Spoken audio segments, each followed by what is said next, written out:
Je bénis le Seigneur, ndashima umwami que c'est lui qui m'a appelé, ko ari we yampamagaye parce que c'est lui qui m'a fait confiance. kuko niwe yangiriye icizere. C'est lui qui nous a fait confiance, nous tous. Amen. niwe yatugiriye Il est digne icizere, de louange ce matin. arakwiye gushimwa muri iki Je gitondo. sens l'envie de proclamer la puissance de Dieu, Ndifuza kuvuga ugukomera kw'Imana, parce que j'ai senti beaucoup de pression spirituellement sur ma vie aujourd'hui. numvise mfise hari ibintu vya mpase Mais mu Christ bugingo est bwanje muri vainqueur. iki Amen. gitondo. Ariko Kristo Je ne niwe comprends pas anesha. ce qui se passe, Ntabwo nzi ibyabaye, mais ce que je sais, c'est que Dieu est là. Amen. icyo nzi nuko Imana ihari. Je sais que Dieu est en train de combattre maintenant. Ndazi ko Imana iri kwirangwanira Quelle muri que soit la kano kanya. force de l'ennemi qui se lève contre nous. uko vyagenda kose ko imbaraga z'umwasi zoba zimeze Quel que kose, soit le projet de l'ennemi ce matin, uko umugambi w'umwasi woba umeze muri iki gitondo, Dieu règne. Amen. Imana iraganje. Alors je compte sur vous. Ubu rero ni mwebwe ndiko ndaraba, Priez avec moi. Priez pour moi. dusengane namwe Au moment où je namwe prêche, hanyuma s'il vous plaît, priez musengere pour moi. mu gihe ndiko ndavuga ijambo ry'Imana musengere. Parce que si je suis, si Dieu me touche, il va vous toucher. Amen. Imana ninkorako namwe Parce irabakora, qu'il a ouvert la porte pour que je vous partage la parole aujourd'hui. kuko yafunguye urugi kugira ngo dushobore gusangira ijambo Lui seul muri iki sait gitondo. pourquoi. Iyo niyizi impamvu. Amen. Amen. Alors ouvrons nos Bibles Reka dufungure Bibiliya zacu en Ésaïe chapitre 6, turabe muri Yesaya ibice bitandatu verset 1 à 9. kuva ku murongo wa mbere kugera ku w'icenda. Amen. Ésaïe 6, Yesaya ibice bitandatu 1 à 9. kuva ku murongo wa mbere kugera ku wa cenda. L'année de la mort du roi Osias, je vis le Seigneur assis sur un trône très élevé, et les pans de sa robe remplissaient le temple. Mu mwaka umwami Uziya yatanzemwo, nabonye umwami Imana avyagiye ku ntebe y'ubwami ndende ashizwe hejuru, impuzu yiwe y'igisaga yuzuye urusengero. Amen. Des séraphins se tenaient au-dessus de lui. Ils avaient chacun 6 ailes, 2 dont ils se couvraient la face, 2 dont ils se couvraient les pieds, et 2 dont ils se servaient pour voler. Abaserafi bari bahagaze hejuru yiwe. Umuserafi wese yari afise amababa atandatu. Abiri yayatwikiriza mu maso, yandi abiri yayatwikiriza ibirenge, yandi abiri yarayagurukisha. Ils criaient l'un à l'autre et disaient, babarirana basemerera bati, tous ensemble, twese hamwe, Saint, Uwera, Saint, Uwera, Saint est l'Éternel Uwera, des armées. Toute niwe la terre uhoraho. est pleine de sa gloire. Amen. niwe uhoraho nyene ingabo, isi yose yuzuye icubahiro ciwe. Les Amen. portes furent ébranlées dans leurs fondements par la voix qui retentissait, et la maison se remplit de fumée. Amatanguriro y'imiryango anyeganyezwa no gusemerera kwabo, inzu yuzura umwotsi. Alors je dis, malheur à moi, je suis perdu, car je suis un homme dont les lèvres sont impures. J'habite au milieu d'un peuple dont les lèvres sont impures, et mes yeux ont vu le roi, l'Éternel des armées. Maze ndavuga nti, mbonye ibara ndapfuye, kuko ndi umunyaminwa yanduye, kandi mba hagati y'ubwoko bufise iminwa yanduye, kuko amaso yanje abonye umwami uhoraho nyene ingabo. Mais l'un des séraphins vola vers moi, tenant à la main une pierre ardente qu'il avait prise sur l'autel avec des pincettes. Maze umwe mu baserafi araguruka aza aho ndi afise ikara ryaka mu ntoke, yokoje ikimano ku gicaniro. Il en toucha ma bouche et dit, ceci a touché tes lèvres, ton iniquité est enlevée et ton péché est expié. Aringoza ku munwa arambarira ati, ehe iri rikoze ku minwa yawe, ukugabitanya kwawe ugukuweko, icaha cawe kirahongewe. J'entendis la voix du Seigneur disant, qui enverrai-je et qui marchera pour nous? Je répondis, me voici, envoie-moi. Numva ijwi ry'umwami Imana rivuga riti, ndatuma nde, ninde yotugira? Maze ndavuga nti, ndi hano, bari jewe utuma. Au verset 9, la partie 1, il dit, alors va. Ku murongo w'icenda agace ka mbere karavuga ati, arambarira ati, genda. Amen. Amen. Lisons encore la parole de Dieu en hébreu. reka dusome nanone ijambo ry'imana riri mu baheburayo Hébreux chapitre 10, abaheburayo ibice 10 verset 19 kuva ku murongo wa 19 au 30. kugera ku murongo wa 30 Plutôt 31, je me suis trompée. nako wa 31 nihenze. Appel à la persévérance. Ainsi donc, frères, puisque nous avons au moyen du sang de Jésus une libre entrée dans le sanctuaire, par la route nouvelle et vivante qu'il a inaugurée pour nous au travers du voile, c'est-à-dire de sa chair, et puisque nous avons un souverain sacrificateur établi sur la maison de Dieu, approchons-nous avec un cœur sincère, dans la plénitude de la foi, le cœur purifié d'une mauvaise conscience et le corps lavé d'une eau pure. Nuko bene data ko turi n'ubushizi bw'ubwoba bwo gushikanwa ahera cyane n'amaraso ya Yesu duciye mu nzira yadutoboreye nsha iri n'ubugingo ica mu gihuzu gikinze bisobanurwa ngo mu mubiri wiwe, kandi ko dufise umuherezi akomeye aganza urugo rw'Imana, twegereze dufise imitima y'ukuri, twizeye atamazinda imitima yacu icucagiwe ngo ivanwe bitwagiriza bibi, imibiri yacu yuhagijwe amazi meza. Retenons fermement la profession de notre espérance, car celui qui a fait la promesse est fidèle. Veillons les uns sur les autres pour nous exciter à la charité et aux bonnes œuvres. Tugumye ukwatura ivyizigiro vyacu ndikunyeganyige, kuko wasezeranye ari ukwizerwa, kandi twiyumvirane ko kugira ngo turwane ishaka ryo gukundana n'iry'ibikorwa vyiza. N'abandonnons pas notre assemblée, comme c'est la coutume de quelques-uns, mais exaltons-nous réciproquement, et cela d'autant plus que nous voyons s'approcher le jour. Car si nous péchons volontairement, après avoir reçu la connaissance de la vérité, il ne nous reste plus de sacrifice pour les péchés. Kandi twoye guheba gukoranira hamwe nk'uko bamwe bagira, ariko duhanurane, kandi uko mubonye wa munsi wegereza murushirize kugenza mutyo. Kuko namba dukora ivyaha ibigirankana, kandi tumaze guhabwa kumenya ivy'ukuri, ntihaba hagisigaye ikimazi c'ivyaha. Mais une attente terrible du jugement et l'ardeur d'un feu qui dévorera les rebelles. Celui qui a violé la loi de Moïse meurt sans miséricorde sur la déposition de 2 ou de 3 témoins. De quel pire châtiment pensez-vous que sera jugé digne celui qui aura foulé aux pieds le Fils de Dieu, qui aura tenu pour profane le sang de l'alliance par lequel il a été sanctifié, qui aura outragé l'esprit de la grâce? Ariko haba hasigaye kwitegana ubwoba gucirwa kwiteka no kwitega umuriro w'inkazi uzorigata abansi b'Imana. Ukengereye ivyagezwe vya Mose, ivyabona 2 canke 3 biramwicisha atakagongwe.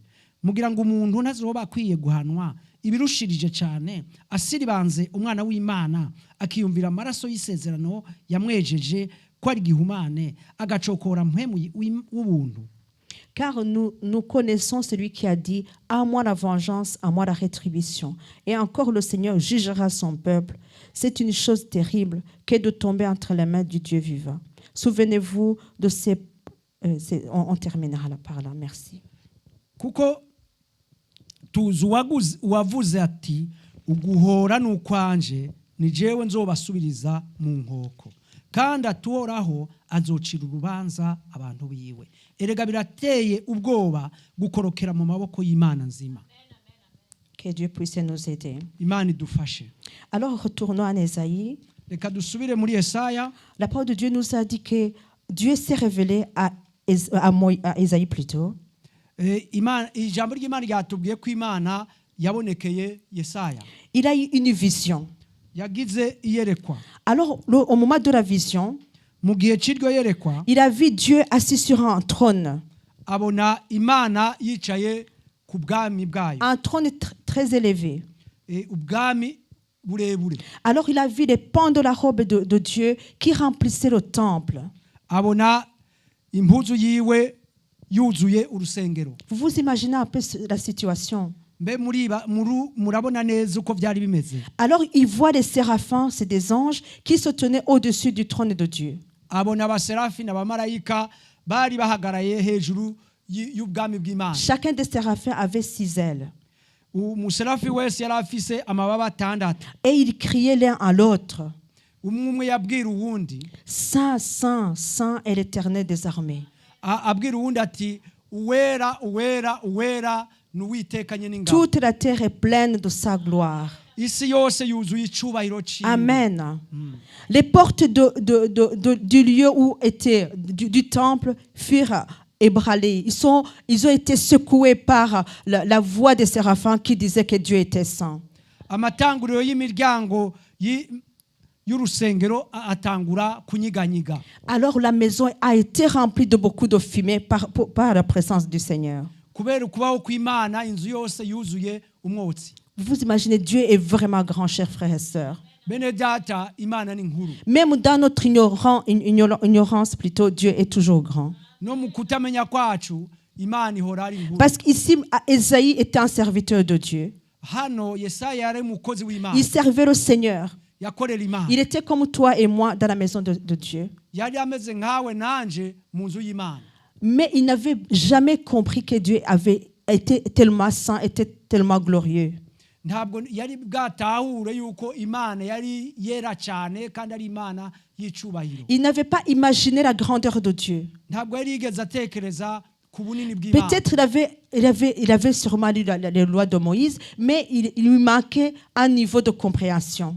Kumbure yari yarasomye ibitabo vya Mose ariko hari ico yabura mu gutahura. Peut-être il avait l'habitude de venir dans la maison de Dieu, mais ignorait que la sainteté de Dieu était une chose très très sérieuse. Kumbure yaraza mu nzu y'Imana ariko ntiyarazi ko ukwera kw'Imana cyari ikintu gihambaye. Il avait l'habitude de suivre le cadre de l'église, mais il ignorait vraiment ce que Dieu voulait sur sa vie. Yari afise akamenyero ko gukurikira ibera mu rusengero ariko hari ibintu atarazi kumana. Alors au verset 5, la parole nous dit, ku murongo wa 5 rero ijambo riratubwira, malheur à moi, je suis perdu, car je suis un homme dont les lèvres sont impures. J'habite au milieu d'un peuple dont les lèvres sont impures, et mes yeux ont vu le roi, l'Éternel des armées. Ndi mbonye ibara ndapfuye kuko ndumunyaminwa yanduye kandi mba hagati y'ubwoko bufise iminwa yanduye kuko amaso yanje abonye umwami uhoraho nyene ingabo. En voyant la gloire de Dieu, abonye ubwiza en bw'Imana, voyant la grandeur de Dieu, abonye ubunini bw'Imana, après cette révélation, amaze kwerekwa, il se rend compte qu'il n'est rien devant le Seigneur. yaciye abona yuko ari ubusa imbere Il y'Imana. se rend compte combien il est malheureux. Yabonye ukuntu agowe ari Il umugogo. se rend compte combien il est loin de Dieu. Hanyuma abona ukuntu ari kure y'Imana. Alors il va dire, malheur à moi. Aravuga ati mbonye ibyaha. Je suis malheureux parce que je n'avais pas saisi la gloire de Dieu. Je n'avais pas bien compris ce qu'était Dieu. Ndagowe kuko sinamenye ubwiza bw'Imana, sinatahuye uko Imana imeze. La gloire de Dieu a fait que ses yeux se sont ouverts. Ubwiza bw'Imana bwatumye amaso yiwe apfunguka. Alors il s'est rendu compte que lui il était pécheur. Il n'était pas bien. Il n'était pas là où il devait être. Hanyuma abona ko ari umunyabyaha, abona yuko ahari atariho yagomba Il a kuba. compris qu'il marchait au milieu d'un peuple qui est impur. Yatahuye yuko agendera mu bwoko bwanduye. Il a compris que ses lèvres étaient impures parce qu'il disait peut-être des choses qui ne convenaient pas au Seigneur. Yatahuye yuko n'iminwa yiwe yari yanduye, kumbure yavuga ibintu bidatunganye ku Mana. Dans le service où il est vrai pour le Seigneur, il a compris qu'il disait des choses qui ne convenaient pas. Mu murimo yakorera Imana yatahuye yuko hari ibintu yavuga bidakwiriye. Dieu merci parce qu'Ésaïe s'est humilié devant le Seigneur. Imana ishimwe kuko Yesaya yaciye Il a compris et il a confessé son péché. Il a dit, malheur à moi parce que mes lèvres sont impures. Je ne suis pas digne devant le Seigneur. Yaratahuye kuko yaravuze ati iminwa yanje iranduye, ntabwo nkwiye, ntabwo ntunganye imbere y'umwami. Alors Dieu envoie un des séraphins qui vient vers lui. Hanyuma Imana irungika umwe mu baserafi imurungikira La parole Yesaya. nous dit qu'il tenait à la main une pierre ardente. Ijambo ry'Imana ritubwira yuko yari afise ikara ryaka mu ntoke, Et il toucha la bouche d'Ésaïe. hanyuma rikoza ku munwa wa Yesaya, Et il lui dit, ceci a touché tes lèvres, ton iniquité est enlevée et ton péché est expié. aramubwira ati iri rikoze ku munwa wawe, ukugabitanya kwawe ugukuyeko, icyaha cyawe kirahongewe. Cela lui est arrivé parce qu'il a pris conscience et il a demandé pardon au Seigneur. Ivyo byamushikiye kuko yamenye icyaha ciwe, hanyuma asaba imbabazi umwami. Dieu est fidèle. Amen. Umwami numwizigirwa. Toute personne qui s'humilie devant Dieu, Dieu lui fait du bien. Umuntu wese aca bugufi imbere y'Imana, Imana imugirira Il a neza. juste crié et Dieu a envoyé un séraphin. Yapfuye gutaka gusa, Imana imurungikira umumarayika, Et Dieu l'a purifié. hanyuma Imana iramweza. Alors là, le Seigneur va entendre une voix qui dit, Hanyuma aza kumva ijwi rivuga ngo, qui enverrai-je? ninde ndungika, Qui va marcher pour nous? ninde azotugirayo. Imaginez Dieu à l'époque là. Wibaze Imana muri ico gihe Il est en train de chercher un homme. ariko ararondera umuntu, Il est en train de poser cette question. ariko arabaza ico kibazo. Je me suis dit, mais pourquoi Dieu a besoin de poser cette question? Nanje nza kwibaza nti ni kubera iki Imana yabajije ico kibazo. Il pouvait juste le prendre et l'envoyer. Yashobora kumufatika murungika, Mais Dieu a besoin de ta volonté pour agir. me Imana irakeneye ugushaka kwawe kugira ngo igukoreshe. Dieu a besoin que Ésaïe lui-même prenne l'initiative de dire, Seigneur, je viens, me voici. Imana yari ikeneye yuko Yesaya ubwiwe afata umugambi ati Imana ndaje. Ici, c'est comme on enseigne. Les enseignants demandent souvent des questions alors qu'ils savent, ils connaissent bien la réponse. Ibi bimeze nko mu ishuri, abarimu akenshi babaza ibibazo bazi ibisubizo. Mais c'est pour entendre, c'est pour voir si l'élève a bien compris le message. Ni kugira ngo barabe niba umwigishwa yatahuye ico yigishijwe. Alors, ici, Ésaïe va dire, me voici Seigneur, envoie-moi. Aha rero niho Yesaya avuga ati ndi ngaha, bari je utuma. Amen. Amen. Il a dit, Seigneur, même si je n'étais pas digne, même si je déshonorais ton nom, je suis là, Seigneur, maintenant, envoie-moi. Yaravuze ati nubwo ndabikwiriye, nubwo natukishije izina ryawe, ubu ndahari ndungika. Je me dispose à toi, Seigneur. Ndahari undungike. Je m'abandonne à toi. Nishize mu biganza Je byawe. décide de quitter ce milieu impur, Seigneur, pour venir te servir. Mfashe icyemezo cyo kuva ahantu handuye kugira nze ngukorere. Je décide de me priver de mes amis pour venir te servir. Mfashe icyemezo cyo kureka inshuti zanje kugira ngo nze ndagukorere. Je décide d'abandonner tout ce qui me prenait le temps pour venir te servir. Mfashe icyemezo cyo kureka ibyahora bintwara umwanya kugira nze ngukorere. Et je viens pour que tu m'utilises, Seigneur. Ndaje kugira ngo unkoreshe. Vous voyez comment vous lisez souvent la prophétie d'Ésaïe. C'est un grand livre, c'est un beau livre qu'on aime tous. Murazi turasoma ubuhanuzi bwa Yesaya, ni igitabo ciza, ni igitabo kinini twasomye twese. Mais pour qu'il puisse être bien utilisé par le Seigneur, il lui a fallu s'humilier, reconnaître son iniquité, reconnaître sa faiblesse pour que Dieu puisse l'utiliser à son temps. Kugira ngo Imana ishobore kumukoresha muri ico gihe ciwe, yategereje kwemera intege nke ziwe, hanyuma aza ku Mana, Imana irashobora kumukoresha. Amen. Dans notre époque à nous, muri ibi bihe byacu, Dieu s'est révélé à nous par Jésus-Christ. Imana yaratwiyeretse ikoresheje Yesu Kristo. Nous avons la chance tuagiriwe ubuntu de connaître Jésus-Christ. Amen. bwo kumenya Yesu Il y a Kristo. beaucoup de gens dehors qui sont perdus. Hari abantu benshi batakaye. Il y a beaucoup de gens qui n'ont pas la chance d'entendre parler de Jésus.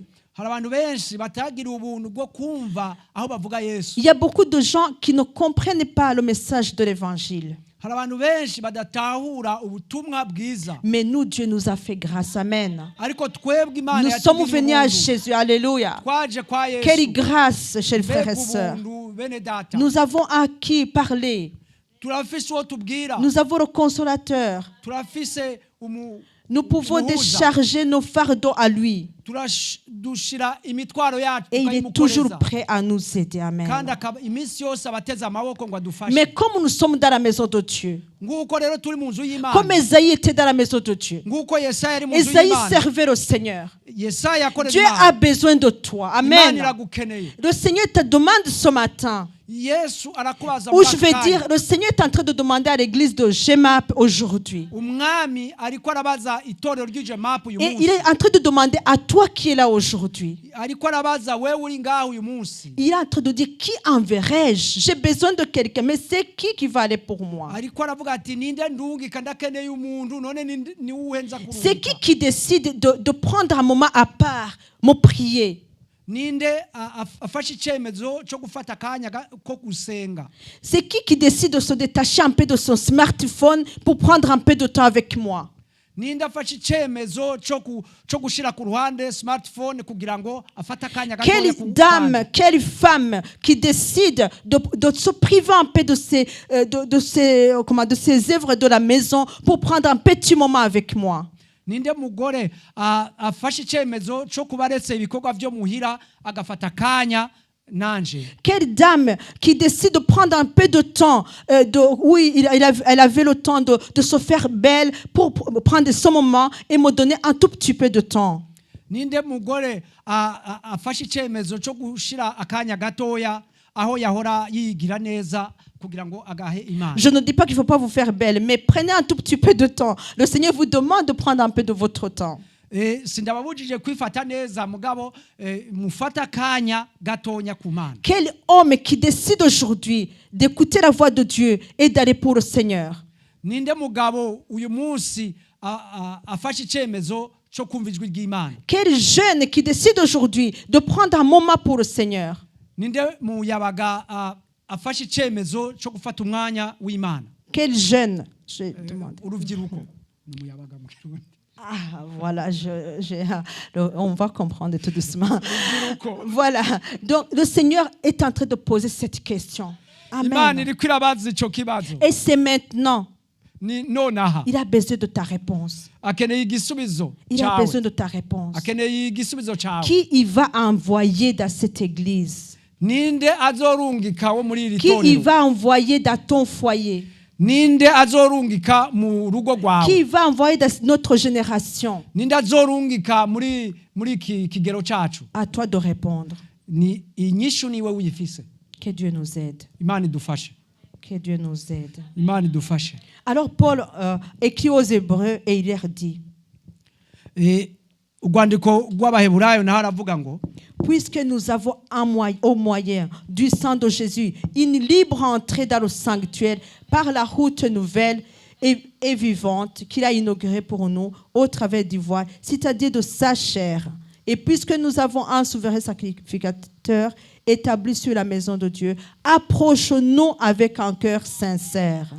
nuko ko turi n'ubushizi bw'ubwoba bwo gushikanwa ahera cyane n'amaraso ya Yesu duciye mu nzira yadutoboresha iri n'ubugingo ica mu gihuzu gikinze bisobanurwa ngo mu mubiri wiwe, kandi ko dufise umuhereza akomeye aganza urugo rw'Imana, twegereze dufise imitima y'ukuri twizeye atamazinda, imitima yacu icucagiwe ngo ivanwe mw'ibitwagiriza bibi, imibiri yacu yuhagijwe amazi meza. Comme nous avons le moyen du sang de Jésus, uko dufise uburyo buciye mu maraso ya et Yesu, comme nous pouvons entrer librement dans le sanctuaire de Dieu, dushobora kwinjira mu il mwidegemvyo n'y a mu nzu plus de y'Imana. voile, il n'y a plus rien qui nous empêche d'approcher le Seigneur. Nta kintu na kimwe kitubuza kwegera Imana, cya Alors, gihuzu nta gihari. Paul nous exhorte en disant, approche-nous avec un cœur sincère. Baratubwira bati twinjiremwo dufise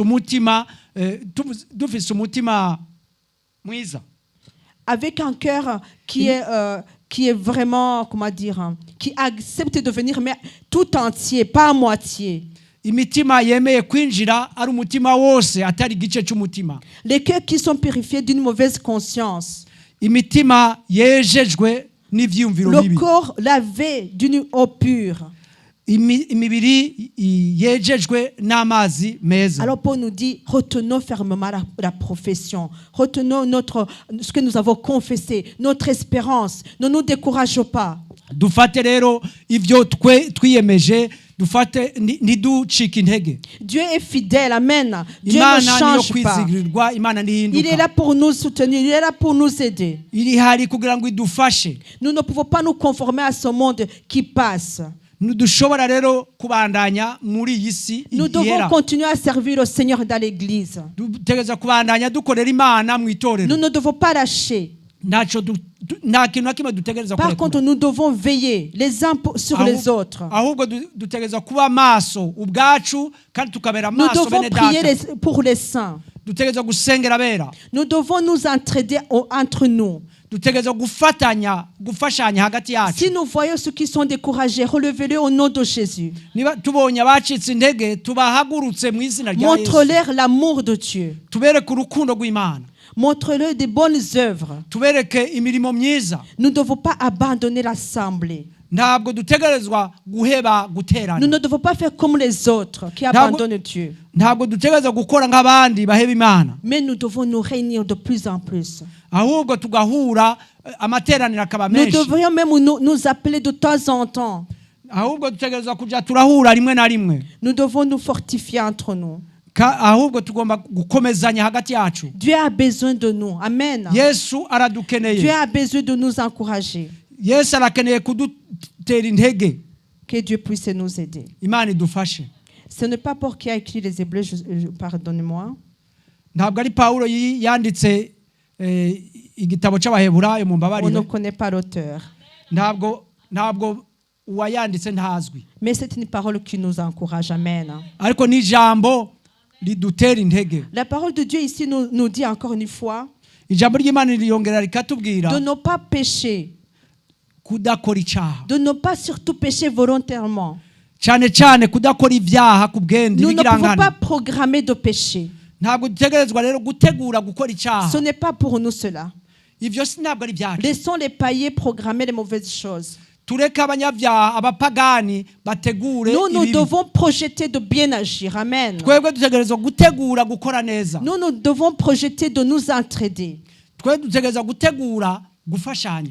devons projeter de nous encourager par les psaumes et la parole de Dieu. Parce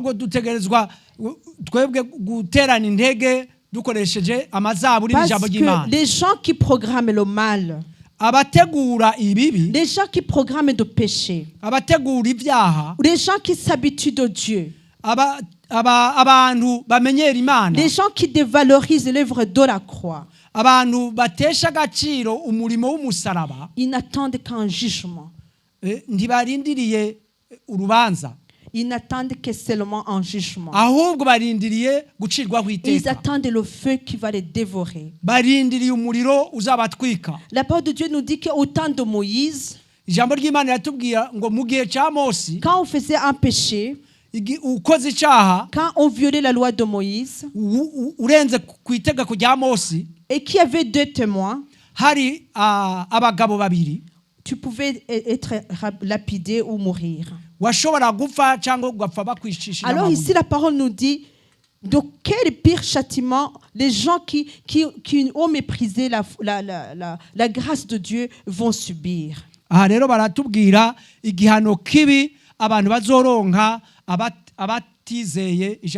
Les gens qui sont en train de mépriser l'œuvre de la croix. Les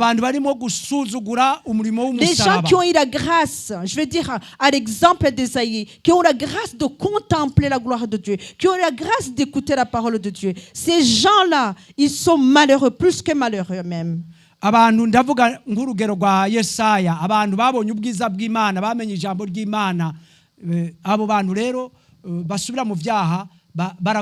Ils sont plus que malheureux parce qu'ils ont eu la connaissance de Dieu, ils ont eu la connaissance de la parole de Dieu, mais ils jettent la parole de Dieu. Ils n'ont pas envie de suivre ce que Dieu veut.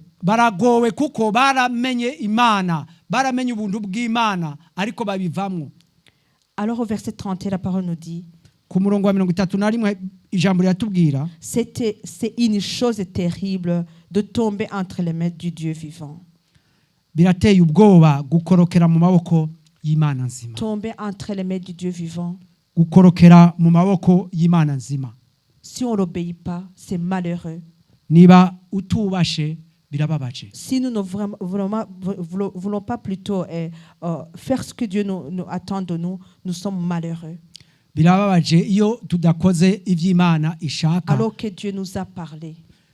kandi Imana yaratuvugishije. Peuple de Dieu, cherchons la gloire du Seigneur. Bwoko bw'Imana, reka turondere ubwiza bw'Imana. Cherchons Dieu partout où nous sommes.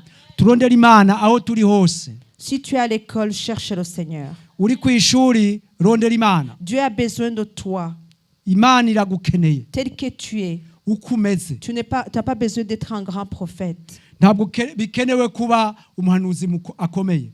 Jésus a besoin de toi.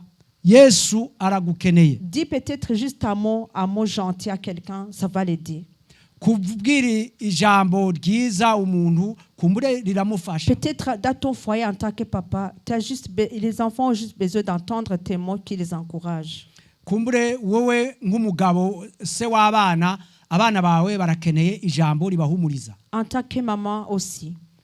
Uri n'umumama nawe nuko. Peut-être dans ta famille en tant qu'enfant, belle-fille, beau-fils. Nawe nko mu muryango wawe, umukazana wawe, umukwe wawe. Dieu a besoin de toi.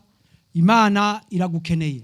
Dans ton église, mu ishengero ryawe, dans ton travail, mu kazi kawe, partout où tu es, tu peux servir le Seigneur. aho uri hose urashobora gukorera Imana. N'offisque manifester l'amour envers les autres, cela suffira. Kwerekana urukundo vyonyene birahagije. Alors Dieu ce matin il te demande, Imana rero irakubaza muri iki gitondo, qui enverrai-je? Ninde ndungika? Est-ce que tu es prêt pour que Dieu puisse t'envoyer? Mbega uriteguye ko Imana ikurungika? Tu es prêt d'abandonner tout ce qui te préoccupe pour que Dieu puisse avoir un moment avec toi? Mbega uriteguye gushira ku ruhande ibigutwara umwanya kugira ngo Imana ikohereze? Nous approcher de Dieu demande de lui donner du temps. Kwegera Imana bisaba kuyiha umwanya. Si tu n'as pas le temps pour Dieu, tu ne l'aimes pas. Niba udafise umwanya w'Imana ubwo ntuyikunda. Tu ne sauras pas l'aimer, c'est impossible. Ntabwo uzoshobora kuyikunda nibishoboka. Plus tu approches une personne, plus vous parlez, plus tu sens l'amour envers cette personne. Iyo wegereye umuntu uronka akanya ko kumuganiriza, wumva urukundo ruza muri wewe. C'est la même chose avec Dieu. Ni kimwe n'Imana. Ne nous mentons pas. Nitwibeshe. Que Dieu puisse sanctifier nos bouches. Imana yeze iminwa yacu. Que les murmures cessent au nom de Jésus. Kwidodomba bive que la médisance cesse au nom de Jésus. Amajambo ave mu Que ce soit dans l'œuvre Yesu. de Dieu ou ailleurs où nous sommes. Haba mu murimo w'Imana, haba handi tuba turi. Dieu a besoin d'entendre les mots, les bonnes paroles. Imana irakeneye kumva amajambo Dieu a meza. besoin d'entendre les mots d'encouragement. Imana ikeneye kumva amajambo atera intege. Que Dieu puisse nous aider. Imana idufashe. Tu as besoin de la prière ce matin. Urakeneye amasengesho muri iki Tu gitondo. n'arrives pas à donner du temps à Dieu. Ntabwo birakugora guha umwanya Tu as Imana. entendu la parole de Dieu, tu l'entends toujours, mais tu n'arrives pas à te détacher de ce monde. Urumva ijambo ry'Imana ariko ntabwo nduronka ingomezi zo kuva mu isi. Lève-toi, on va prier pour toi. Haguruka tugusengere. Tu as besoin que Dieu touche ta bouche, lève-toi. Niba ukeneye ko Imana ikora ku minwa yawe, haguruka. Parce qu'il a besoin d'utiliser la bouche. Kuko irakeneye gukoresha uwo munwa. Que Dieu puisse nous aider. Imana idufashe. Je vais inviter le pasteur à venir prier pour ceux qui s'enlèvent. Reka nsabe pasiteri aze asengera abahagurutse. Que Dieu nous aide. Imana idufashe. Amen. C'est une parole très forte. Ni ijambo rikomeye. Isaïe écrit, dans le livre d'Isaïe, c'est écrit Mu gitabo ca Yesaya haranditswe que dans l'année où le roi Osias est mort, mu umwaka Oseya yapfuye, il a vu le Seigneur. yabonye Imana. Peut-être toi qui es assis, tu as besoin aussi de voir le Seigneur. Nawe wicaye ushobora kuba ukeneye kubona Imana. Si tu veux voir le Seigneur, Niba ukeneye kubona Imana, mets-toi aussi debout. nawe haguruka. On va prier pour toi. Hanyuma Si tugusenge. tu veux voir le Seigneur, Niba si tu veux écouter la voix du Seigneur, niba ushaka tu veux kubona voir Imana, comment les ushaka anges kumva ijwi ry'Imana, de notre Dieu, les vrais anges opèrent, tu peux te mettre debout. niba ushaka kubona uko abamarayika b'Imana yacu bakora urashobora guhaguruka Et on va prier. hanyuma dusenge. Seigneur Jésus, Mwami Yesu nous te rendons grâce. turagushimiye, Nous te disons, Seigneur, merci pour ta parole. turagushimiye ijambo ryawe. Seigneur, merci pour ces personnes qui ont répondu à ta parole. Ndagushimiye aba bantu bishuye ijambo ryawe. Il y en a qui veulent avoir plus de temps pour toi. Hari abashaka kuronka umwanya kuri wawe. Donne-les le temps, Seigneur. Bahe umwanya, Qu'ils aient le temps pour prier, baronke umwanya wo le gusenga, temps pour lire ta parole, umwanya wo gusoma le ijambo temps de ryawe, venir à l'église, umwanya wo kuza mu dans les rusengero, réunions de prière, wo kuza mu de gihe communier cy'amasengesho, avec les autres. hama basangire Donne n'abandi. le temps, Seigneur. Ubahe umwanya, Crée un chemin pour eux. utange inzira. Il y en a, Seigneur, qui veulent être envoyés. Hari abashaka kurungikwa Peut-être dans ce pays de la Belgique. kumbure muri iki gihugu cy'ububirigi Pour parler de toi. kugira ngo bavuge izina Peut-être dans ryawe, les autres pays du monde. canke n'ibindi bihugu vyo kw'isi. Seigneur, que ce moment soit un moment où ils prennent la décision d'être envoyés par toi. Aka kanya rero kaba kanya ko gufata ico cemezo cyo kurungikwa nawe, Et que tu marches avec eux. hanyuma ugendane nabo, Et que tu accomplisses de grandes choses avec eux. hanyuma urangure ibikorwa vyinshi Au nabo nom de Jésus. mw'izina Au rya nom de Yesu. Jésus. Mw'izina Il y rya en a Yesu. qui se sont mis debout, Seigneur. Hari abahagurutse mwami, Qui ont soif et faim bafise inzara de n'inyota te voir. yo kukubona, Comme Esaïe t'a vu. nk'uko Yesaya Dans yakubonye l'année où Osias est mort. mu mwaka Uziya yapfuye. Osias est mort. Uziya yarapfuye, Mais Isaïe a vu le Seigneur. ariko Yesaya yabonye Que ton umwami. peuple puisse te voir, Seigneur. Ubwoko bwawe bukubone mwami. Nous savons que physiquement, il est impossible de te voir. Turazi ko amaso yacu y'umubiri adashobora kukubona, Mais spirituellement, tu peux ouvrir nos yeux. ariko mu buryo bw'umwuka urashobora Nous voulons gufungura te amaso. voir, Jésus. Turashaka kubona Nous Yesu, voulons te voir dans ta gloire, turashaka kubona mu dans bwiza ta bwawe, splendeur. mu bwiza bwawe. Oh, alléluia. Hallelujah. Que nos yeux spirituels s'ouvrent maintenant. Amaso y'umwuka Au nom de ahumuke muri kano Jésus. kanya, Que nos mw'izina rya bouches Yesu. qui pêchent soient lavées de toute souillure. Iminwa yacu ikora ibyaha ihanagugwe Au ikintu nom cyose de Jésus. mw'izina rya Qu'une Yesu. pierre ardente passe sur nos lèvres. Ikara ryaka umuriro rice ku minwa Tout yacu. ce que nous parlons, Ivyo tuvuga quand byose, nous quittons l'église, iyo dusohotse tuvuye mu dans ishengero, nos familles avec les amis, mu miryango yacu n'abagenzi quand nous bacu, commençons à critiquer, iyo dutanguye kuvuga ibibi, Seigneur, pardonne-nous. mwami tubabarire, Pardonne ton église. babarire itorero ryawe, Parce que nous voulons te voir un jour.